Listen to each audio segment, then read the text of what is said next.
Hello, everybody. Rob the Replicator here, doing a stream at 3:30 a.m. Eastern Standard Time, which I'm sure is going to attract a lot of backers. I see we have Corey in the chat. Hello, Corey. Thanks for joining us. I'm not sure if anyone's going to turn up, but let's assume they do and do this video anyway. So, Kickstarter versus Indiegogo is a question I hear a lot of the time. And for me, it's a really simple question. It really is. Kickstarter is the most popular and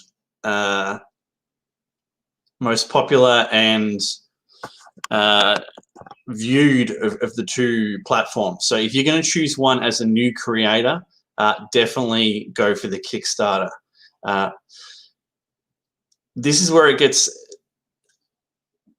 a little bit interesting, because the real question should be this. It should be Kickstarter versus Comicsgate, right? Because Indiegogo is predominantly Comicsgate. Okay, so that's where it gets a little bit different. For me, I'm a Comicsgate myself, and there's no doubt about it. Comicsgate is the way to go for me. It might not be for you guys. You might not agree with whatever their principles or their beliefs, or whatever you've read or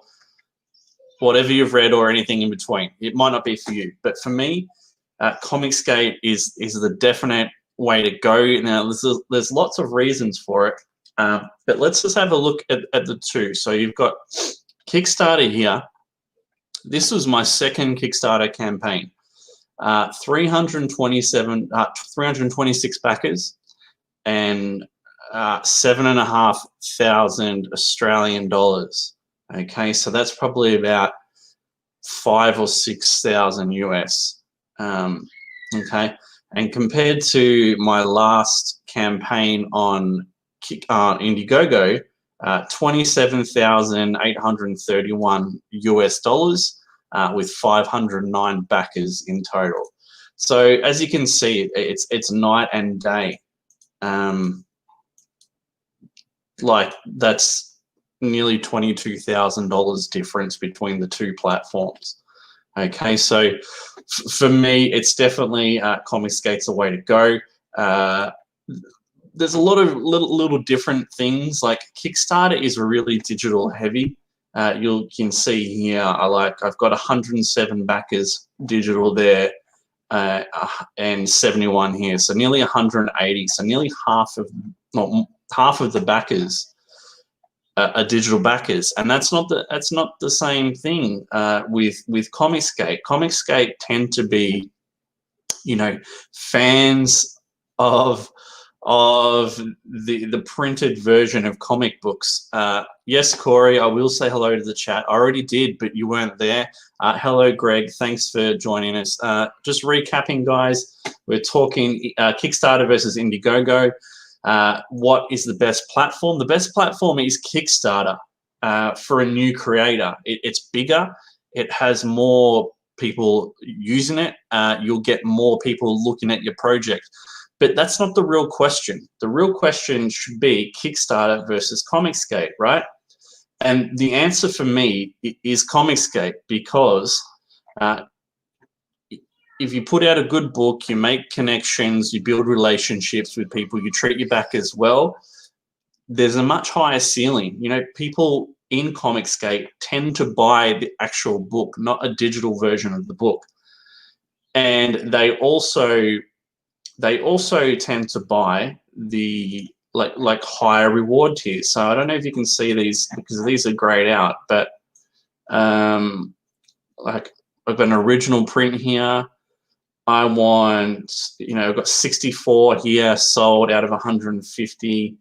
And then we've got, I think it was like 58 plus another 10. So like 68 of this everything pack, which is, 94 US dollars, right? So you don't get this kind of stuff on Kickstarter. It's rare that people spend that high amount. So like,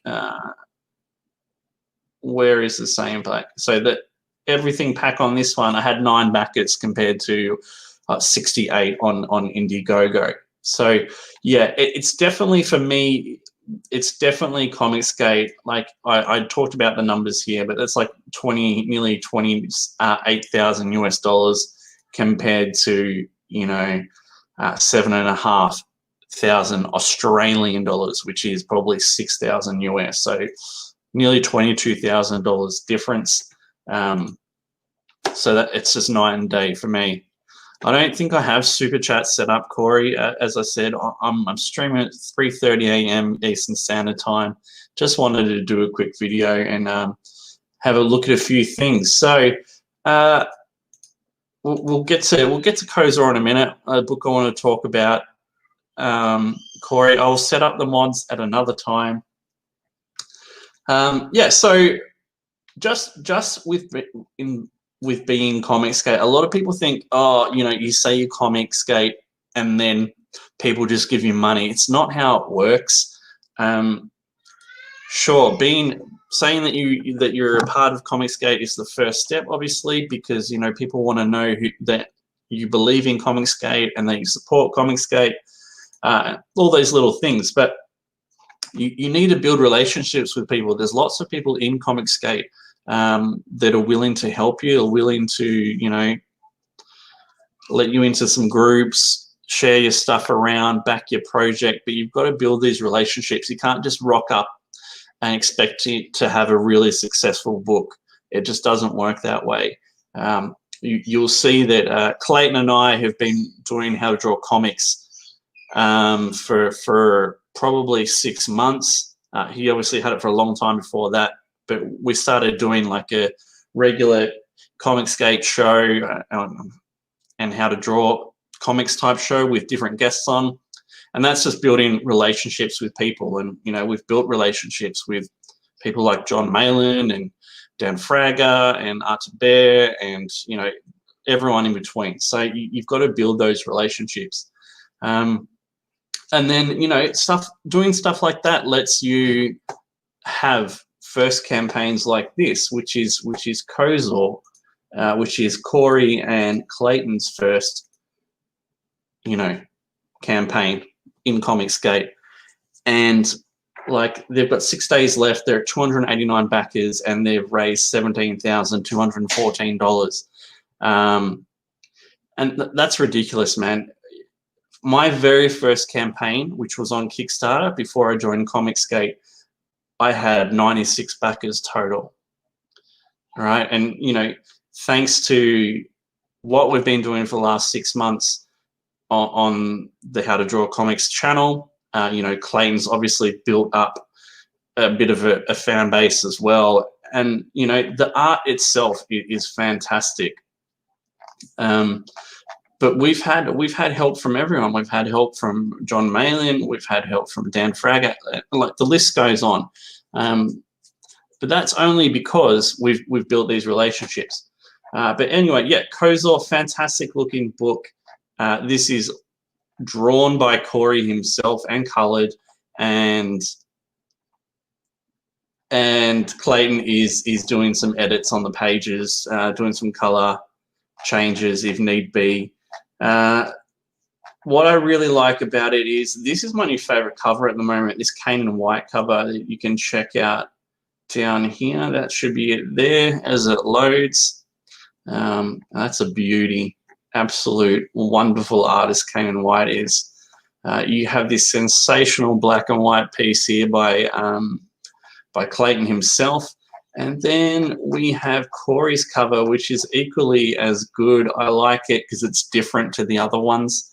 It's a real evil looking cover, and that suits me a lot more than, you know, the happy looking covers, I guess. Yeah, so this is an absolute baller campaign.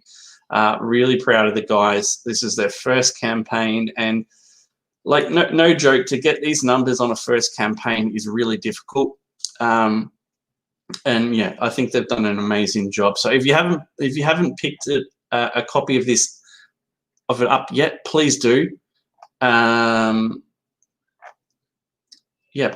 black and white edition too. So just black and white interiors. Let me have a look at chat. Greg says, fucking gorgeous book. Very true. You've got Skip Edwards Art saying, how Australian Rob, hello. Corey with a question here. How well do you think Causal would have done on Kickstarter? You know what? Honestly, you probably would have got more backers than this, but this amount here, this would be severely, severely lower. All right, just because, like I said, Comicsgate people buy books, the actual books, not digital books, the actual books they'll buy. So they don't mind spending $25, which is, you can see in here, 25 USD, on the actual book, right? And some people in Comicsgate, they have a little bit more cash. It's just, that's how the world works. But I've found on Kickstarter, as a new creator, there's a lot less people with a higher amount to spend. Okay, so there might be more people on there, but they're going to spend less money per person. You know, and that's how you make your money. You know, depending on how much each individual spends is how much you're going to make on your campaign. So yeah, really great work by the boys. 289 backers. We've got 6 days left. I really hope we get to like 350. That would be really sweet. That'd be really make me quite happy. And let's have a look at this here. Replicator 3, links in the description. Sign up here. You're going to get a chance to win original art just by signing up. We've got covers by Rob Willis, Dan Frager, and Kanan White. And yeah, there's a few other things that I haven't released yet, so make sure you sign up to that. Jim asks a question: is Kickstarter fees even with IGG now? I'm not sure, Jim. That's a good question. They weren't in the past. I don't know if they've been changed recently. And that's another point I wanted to bring up, actually. Thanks for reminding me, Jim. So I'm talking about new creators here, right? So if you don't want to join Comicsgate, that's fine. You don't have to. Everyone can do what they wish to. That's not an issue. If you decide not to join Comicsgate, why not both, man? Why not both? I'd probably start it on a Kickstarter and then see what additional things you can raise on Indiegogo. And this is just for a new creator in general. Okay, my recommendation: definitely join Comicsgate, build the relationships, put in the work, and you'll see real good dividends. Like, you'll see good return on what you put in. But you got to give. You can't just take. Give and take. That's how it works with Comicsgate. For like creators that have their own audience, right? Here, let me just write that out. Have their own audience. So I'm talking people like Rage Golden Eagle is a good example. He's got like 60,000 YouTube subs. Keanu Reeves, as an example. It doesn't really matter where they go because they can bring their audience to their platform. If Kickstarter's fees are in line with what Indiegogo's are, you're going to get more people viewing your page on Kickstarter. That's just how it is. It's a bigger platform. But then again, people on Indiegogo tend to spend more money. So I don't know what the answer is to that, but I think that is the real question. It's Kickstarter versus Comicsgate, not Kickstarter versus Indiegogo, because Indiegogo is not as big as Kickstarter, but Comicsgate is the place to be. Any questions? Please ask me. What are my plans? What your plan on the Indiegogo for rep? That's a great question of English there, Corey. So we launch on the 15th of October. The plan's going to be pretty much exactly what the guys have done here. I don't, we came up with this plan. I say we, but it was mainly me. And that was, we'd stream on how to draw comics for 8 hours. That would be Corey and myself and whoever wanted to attend. And then Clayton, the more charismatic one, I guess, out of the Barton brothers, would go and promote on other people's, as many streams as possible. And that worked just beyond amazingly. I think they had 149 backers on day one. So, you know, that's crazy. That's more than half of their total so far. Yeah, that's a good question, Corey. I heard Kickstarter isn't good because of the politics. Yeah, it's a huge problem. That's why Comicsgate isn't on Kickstarter, because multiple creators got banned because of being a part of Comicsgate, and Kickstarter didn't want to associate that with that. And I have my own problems with Kickstarter's politics. Like, they have a creator on there that has failed to deliver on multiple books, right? So he's essentially fleecing people of their money, stealing money from people. And multiple people have reported him, right? Reported him to Kickstarter. Multiple people. They don't care. They don't care, right? He keeps making campaigns, not fulfilling and not delivering books. So he's essentially stealing people's money. But, you know, that's okay. But Comicsgate is the evil thing, okay? So that doesn't make sense to me. I think they're a bunch of hypocrites. And I also really hate the Projects We Love special thing they do, where, you know, they just select like a staff. It's essentially a staff pick. Like, you're working at a game store and they choose a game they like. And that's essentially what they do with comic projects. And it doesn't matter how good your project is. Like, you could have a Cyber Frog or a Graveyard Shift or a Replicator or a Causal. It's not going to guarantee you a staff pick. And what the staff pick does, it just elevates your project above the other projects, and gives it a bit more media attention. Like, not media attention, but like a algorithmic attention. So, you know, you boost it up higher on search results and that kind of stuff. So yeah, don't like that. Don't like the thing about the person that fleeces their backers. There's a few things I really like about Indiegogo. Like, I love the fact you can put images on your rewards. I think that's a huge bonus, honestly, because, like, people are visual. So if they look at something, they go, oh, I get this book. What is this? Oh, it's a book. Bam, I'm going to get it. So really, really straightforward and simple stuff there. Another really cool thing that Indiegogo does is they do a 30-day campaign. You can do a 30-day campaign, and then you can extend it for a 30 days. So, like, the benefits of doing that over just doing a 60-day campaign is, like, you get a little bit of a bump at the end of your first 30 and the start of your next 30, and then again at the end of your final 30. Just like we saw today with John Malin. He had like something like 290 backers to hit 3,000 to go today, and he ended up on something ridiculous. Let's just have a look. He hit 265,000, which is insane. Yeah, so he was at like 2,800 backers roughly, right? That was this morning, and then he's ended up on 3,319, and that's, you know, final day kind of bump. Obviously, being on Ethan's channel for 8 hours is a huge help. But you know, those little extra little ticks, everything you can do helps. The same thing with Causal here. Like, we've got 6 days left.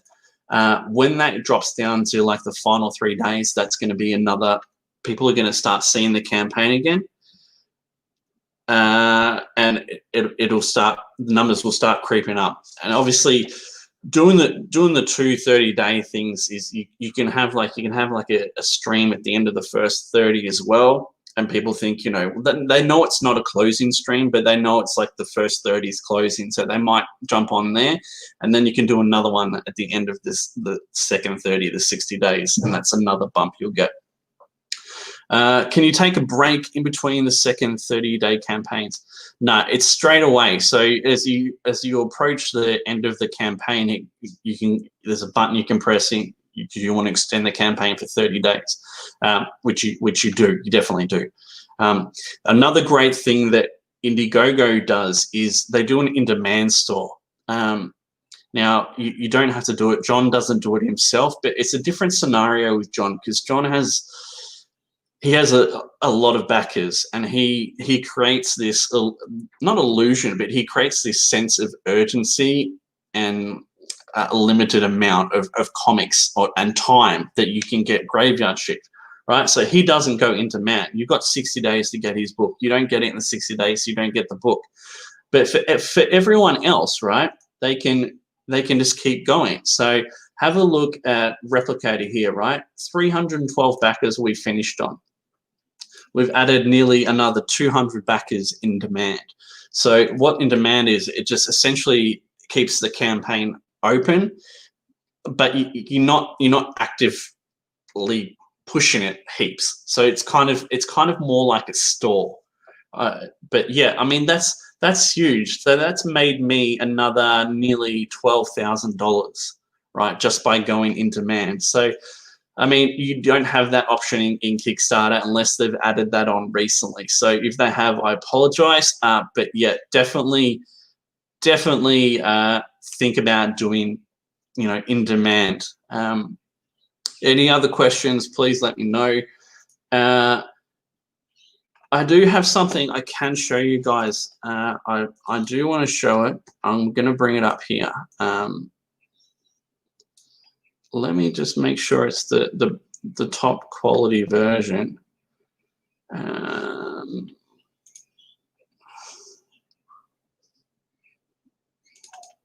All right, here we go. Ooh. So I know there's not a heap of people watching, but for those that are watching, this is one of the Replicator 3 covers. This is by Kane & White. Colored by Corey's brother Clayton from Causal, and man, that's an absolute banger of a cover. Have a look at that. Isn't that beautiful? Just fantastic.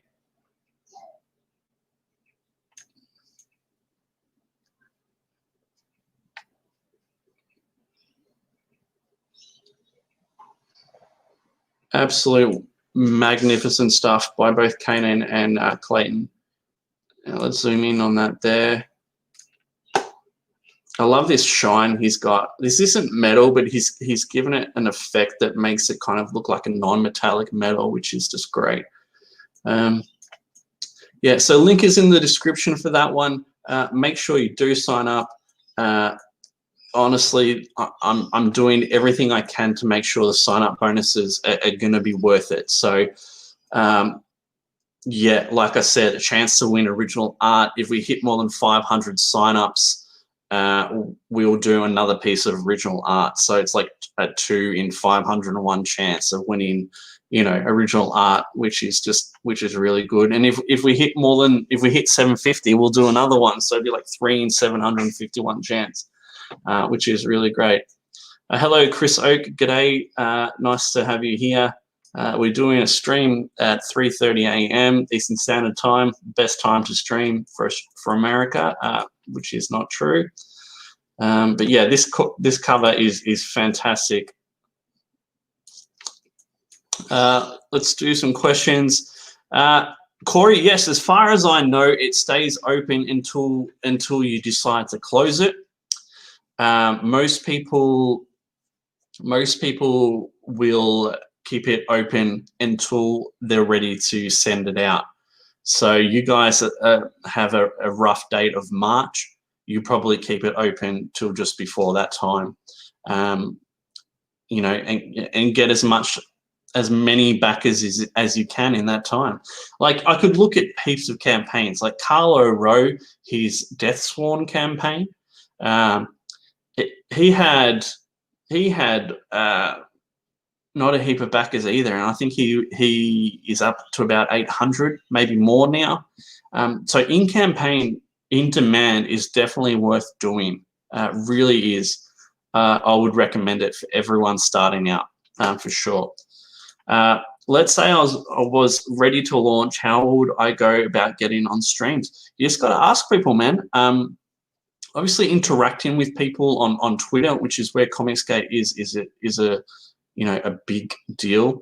I kind of just fell into it. But there are heaps of channels to get on. So make sure you start off with the smaller channels and then work your way up to the big ones. But like John Malin will have anyone on his Comicsgate Presents channel. But yeah, really, there are heaps of people you can ask. There's Adam Post, there's us you can ask, there's Michael Bancroft. He's a really good stream. I enjoy his streams. They're on during midday our time. Yeah, so just make sure you're asking people, you're interacting, and share their work, back their projects, interact with them, and they'll start learning who you are, and then they'll be more than happy to have you on their stream. And that's pretty much all I wanted to cover. I just wanted to talk about the Kickstarter and Indiegogo thing. I hope I made it clear. I can't recommend Comicsgate enough. As long as you put in the work, you build those relationships, you give as much as you take, and you have good art. That's another huge deal. John says this all the time, but Comicsgate is generally made up of people that have been brought up on mainstream comics, right? So when the art was sick, and have become disillusioned from the mainstream. So it's mainly those people. So they're expecting, or they want to see good, top quality art. They want to see art like this, right? And that's the reason why, like, this is my second campaign on Indiegogo with Comicsgate, and 509 backers, man. That's nothing to sniff at or sneeze at. I don't know what the correct saying is there, but yeah, really, really good stuff. And all they want, man, all they want is to be treated properly, with respect. It's crazy that I try and make sure that they feel like they're getting a really good deal. I put extras in because I want them to feel like they're valued as customers, as backers. And I get a lot of great feedback from people, saying, oh, I didn't expect all the extras to be in there. I'm on board for when you launch Replicator 3. I love the books. The service was great. Thanks for being accessible. So if you're there for your customers, like, genuinely, not from the point of view as that they're just something to make you money, they'll support you, man. They'll support you, and if you can deliver, then they'll be back. They really will. We've got Skip Edwards Art. Hang on, just go to Corey's first. Wish I could get 509 backers. Dude, you will. You'll get 509 backers in demand for sure. Really want to get you to 350. I think we've got a good chance of it happening. I'm pretty sure that all three of us are going to be on John Malin's show to close out the campaign, which is on Sunday. So that'll be really fun. John's a great guy. What are some good ideas as backer rewards? It's really simple. You need to have the base book. That's going to be your most popular reward, and then it's just You can do different variant covers. You can bundle the books here. My one here, I did an everything perk, which is really good value. When I look back at it now, it has like 5 A4 print posters, 2 A3 print posters. It's all signed. It's got like 4 comic books as well. That was really popular. How can you make your book better value? I don't know, man. That would be up to you guys to decide. Yeah, but if you're doing, this is a 1 and 2. I've got 2 issues out. Make sure that you have a 1 and 2 option here, right? Don't make it an add-on or anything like that, like Replicator 1 and you can get the add-on for Replicator 2, or Replicator 2 and you get the add-on for 1. Don't do that shit. Make sure that you can get both comics in a tier. Make it really easy, because people are simple creatures, man. They see something, they want it. The way I figure it is that you've got a certain amount of questions before someone will say no. Like, they want to know, how many pages is the book, right? Is it color? Is it floppy? They want to know all these questions straight away, so they can go, yes, I like that, I like that, I like that, I like that. You don't want to have them going, how many pages is it? What's it about? Like, you want to have this information straight up so that they can go, yeah, I'm straight up, I'm on board with that. So yeah, make sure you do something like this. This is really important. I'd recommend that to all campaigns. You could have a look at the Lucent. I really like his campaign. He followed the layout I have. And also, there's a crowdfunding document that I've written, which you can find. I can put it in the link, I guess, in the description, or you can grab it off me off Twitter if you want, Replicator Comic.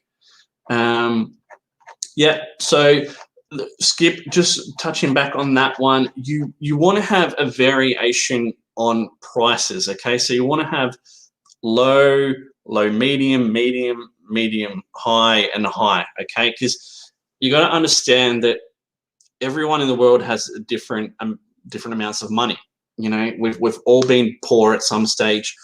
We've probably, hopefully, all of us have had a lot of money at some stage. But that scales to different degrees. Like, I've got someone here who picked up, you know, a $300 US original piece of artwork.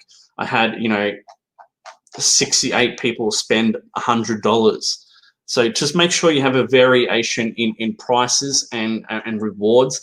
But most important thing is that you've got to make sure that they're good value for money.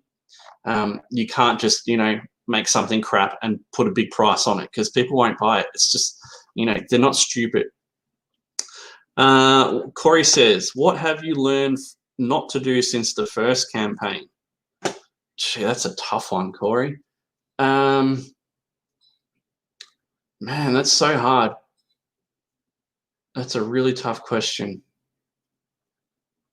I think probably from the very first to the second campaign is probably a bit easier to